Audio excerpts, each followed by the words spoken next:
এই শত বুদ্ধি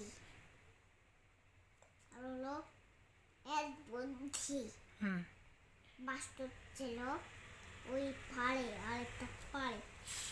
তারপরে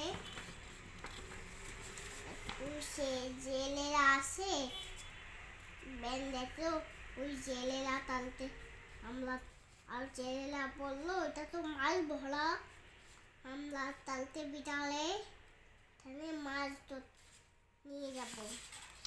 তারপরে ওরা গেল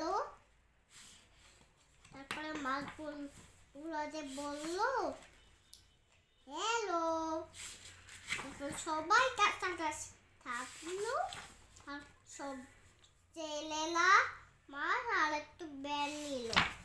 তারপরে ওখানে একটা বোতাম খাবার জোতাল ধরতে পারে না কিন্তু বোতামটি দেখ। বকটা তোমার আন্টি হয়? হ্যাঁ। এই বকটা তোমার আন্টি হয়? না। তাহলে বক আন্টি বললো কেন? বোতামটি। আচ্ছা।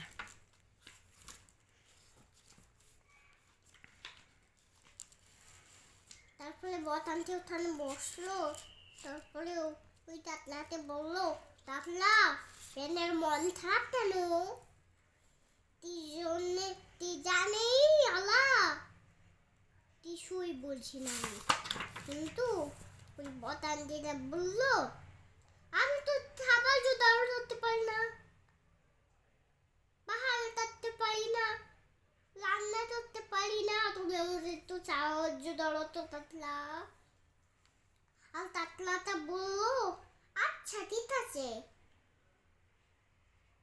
চলো তো তুমি আমার সাথে চলো, তুমি আমার বাসায় চলে যাই তুমি আমার ঠান্ডা পাটি দিয়ে রান্না করতে পারবো।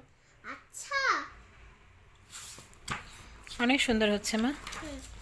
তারপরে বোতামটি এক বন্ধুতে থুতে চড়ে নিয়ে যায়। তারপরে ওটা ছিল তারপরে ও সবাতে ওটাই থুতে এসেছিল ওতে একটু থামলাইল। তারপরে ওর দোলাটা ভেঙে গেল। তারপরে গল্পটা শেষ হলো? না না না না শেষ হয়নি। এটা তো আরেকটা ইঁদুর ও হাতি গল্প।